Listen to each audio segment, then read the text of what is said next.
Бисмиллахир-рахманир-рахим. Алла Таалага чексиз мактоолор болсун. Жана акыркы пайгамбарыбыз Мухаммад Мустафа саллаллаху алейхи вассаламга Алланын саламы жана салаваттары болсун. Ассаламу алейкум урматтуу мусулман бир туугандар. Биз бул улуу инсан тууралуу эмнеден кеп баштасак деп көп ойлонуп жүрдүк. Себеби биз көп жылдардан бери түштүк регионду устаздын сабактарын тартып, интернетке жарыялап, жакындан кызмат кылгандыктан ал кишинин көп жакшы жактарын байкаган элек. Устаз жөнүндө бир даректүү фильм жектеп жазып коюу анын баардык жакшы иштерин чагылдырып бере албайт деп айтаар элек. Себеби устаздын кээ бир иш аракеттерин, кулк мүнөзүн жанында жүрүп, өзүң күбө болуп, жоон териң менен сезгенде гана билесиң. Ал киши өтө акылдуу, көрөгөчтүгү, шайырдыгы, зиректиги жана замандын талабына жараша билимин өркүндөтүп тургандыгы менен башка молдолордон айырмаланып турчу. Кимге кандай жооп берүү керектигин, ким кандай максатта суроо узатып жатканын, кайсы жерде хикмат кылуу, кайсыл жерде ачуу болсо да акыйкатты айтуунун жолун жакшы билчү. Бирок акыйкатты айтууда эч кимден коркпойт эле. Эл эмне дейт деген түшүнүк да жок эле. Устаз суроолорго жооп берүүдө берилип жаткан суроодон анын жообунун тездиги жана жообунун туура экендиги жагынан мазхаб башчыбыз Абу Ханифа рахматуллахи алейхиге да окшоп кетер эле. Устаз жөнөкөй инсан эле. Адамдардын көңүлүн көтөрүп сүйлөчү, суроолордун көбүнө тамашага салып жооп берчү. Бирок ал кишинин тамашасы жалган айтууга түрткү кылбайт эле. Кээде биз менен да тамашалашып сөз баштачу. Кээде биздин сөзүбүзгө айтып берген аңгемелерибизге күлчү. Бир күнү бир мечитте устаз сабак өттү. Сабактан соң устазды чайга чакырышты. Мен да кошо бардым. Арабыздан мен курактуу бир бала элдин арасында кеңири тараган суроону берди. Дамла, биз жака качан барып сабак бересиз деди. Силер ушул жерден канча алыста турасыңар деди. Тиги бала 13-14 километр чамасы бар деди. Дамла жакын эле экен го дегенде унчукпай калды. Кийин мен айттым: "О таксырым, биз намаздарды касыр кылып кое турган алыскы аралыктан унчукпай эле келип сабагын угуп кетип жатабыз го. Силер кандай жакын туруп келе албайсыңар? 14 километр жакын эле го. Жөрмөлөсөңөр деле келип каласыңар го" десем, устаз өзүн баса албай кыйлага чейин күлгөн эсимде. Устаз силердин түшүңөргө киргенде эле биздин да түшүбүзгө көп кирчү. Бир күнү устаз: "Сизди түшүмдө үйдө конок болуп жүргөнүңүздү көп көрөм" десем, "Тоюңа чакырсам барам" деген эле. Арадан убакыт өтүп үйлөнүү убагы келгенде, жолдун алыстыгына карабай, келинчегиме көбүбүздүн никебизди кыюу үчүн алтындай убактысын коротуп, никебизге күбө болуп, ак батасын берип кеткен эле. Устаз Орто Азия элдеринин махабатына татыган инсан эле. Куран жана сүннөткө колдон келишинче амал кылган жана өзү амал кылган нерсеге башкаларды чакырган инсан эле. Чубак устаздын түндүк регионда таза кыргызча, түштүк региондо өзбек калкы да болгондуктан, аларга да түшүнүктүү болсун үчүн өзбекче да аралаштырып сүйлөп койгонунан устаздын сүннөткө амал кылганын байкачумун. Себеби пайгамбар саллаллаху алейхи вассалам да алыстан коноктор келгенде болушунча ошолордун тилинде сүйлөгөнгө аракет кылган. Устаз байлык топтоого, бир бизнестин башын кармап, ошол менен алектенүүгө, заңгыраган үйдө жашоого кызыкпайт эле. Экинчи жеңебизге үйлөнгөндө бир мусулман бир тууганыбыз: "Дамла, сизге 2 этаж кылып чырайлуу үй салып беребиз буйруса" деди. "Жок, мен карапайым элдерде эле жашагым келет" деди. Мен убакыттан пайдаланып, хадиске шарх алуу үчүн пайгамбарыбыздын адамдын бактылуулугу төртөөндө, ошонун бирөөсү кенен үйдө экен эмес беле дедим. Устаз: "Аялың, бала чакаң менен батып жашаган үй кенен үй" деди. Машалла, кандай сонун жана жөнөкөй тил менен түшүндүрдү. Устаздан Алла ыраазы болсун.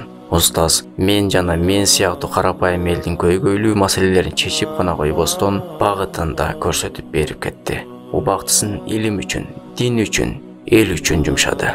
Эми мынтип тынч алып, бейпил жашоого узап кетти.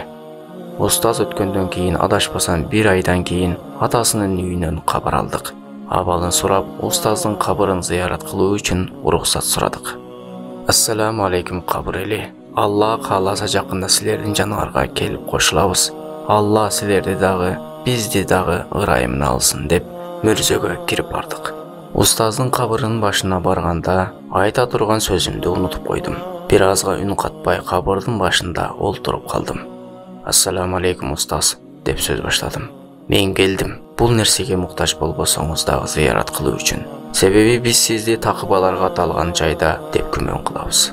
Кудай буйруса жакында силердин жаныңарга келип кошулабыз. А бирок азыркы убакта менден үй бүлөңүз тууралуу сурасаңыз, алардын абалдары жакшы. Мусулмандар колдорунан келишинче үй бүлө тууган туушкандарыңызга жардам берип жатышат. Алардан кабатыр албаңыз. Мусулмандар бир туугандарын таштап коюшпайт. Эгер менден шакирттериңиз тууралуу сурасаңыз, Алла алардан ыраазы болсун. Сабактарыңызды таратып жатышат.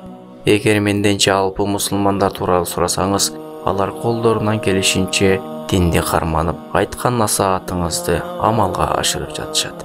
Устаз, сиздин мээнетиңиз текке кетпептир. Сизди уккан бир туугандарыңыз кыйла оңгулуу жолуна түшүп калганын байкадым. Сиз аз жашадыңыз, бирок саз жашадыңыз. Кыска өмүрдө кыяматка чейин пайдасы тие турган иштерди кылып кеттиңиз. Кудай буйруса кыла албай, же иш жүзүн ашыра албай бүтпөй калган иштериңизди биз мусулмандар бүтүрөбүз. Жана сиз менен жолугушуу күн алыс эмес. Аллахым сизди пайгамбарлар, сахабалар менен Фирдаус аалада бирге кылсын жана бизди дагы ошол жерде болууну насип этсин. Устаз, пайгамбарыбызды көрсөңүз бизден салам айтыңыз. Жана өзүңүз айткандай биздин атыбыздан да пайгамбарыбызды кучактап коюңуз деп соң устаздын кабырынын үстүнө суу сээп кайттык. Себеби кабыр ээлерине сүйлөө жана үстүнө суу себүү сүннөт. Пайгамбарыбыз да өз уулу Ибрахимди кабырга коердо, ага сүйлөп, кийин кабырынын үстүнө суу сепкен. Башка бир хадисте пайгамбарыбыз саллаллаху алейхи вассалам кабырдагылар силерди угат, болгону жооп бере алышпайт деген эле. Муслим. Арадан көп күн өтпөй Багымнатка жакын түш көрдүм. Түшүмдө мени бийиктен бир шаарга түшүрүштү. Мен андай кооз шаарды көргөн эмесмин. Мен ичимден бул кандай кооз шаар? Бул кайсыл жер? Мен мындай жерди мурда көргөн эмесмин дедим. Карасам адамдар кандайдыр бир көлүктөргө минип ар тарапка учуп кетип жатышат. Кийин мага ошол шаардын оң жагында дарыянын жанындагы бир чоң казыр көрсөтүлдү. Айланасы бийик дубал менен тосулган. Ичи бак дарактарга толуу, бышып турган кудум лимон сыяктуу сапсары мөмөлөрдү көрдүм. Ичинде кызматчы балдар бар экен. Нээ көз менен карайын, сөөрүдө чубак устаз жан баштап жатыптыр. Мен жерге түшүп устаз менен учурашайын деп канданып калган элем, бир аял менен сүйлөшүп жатканын уктум. Бул аял жердеги аялдарынан эмес экенин билдим.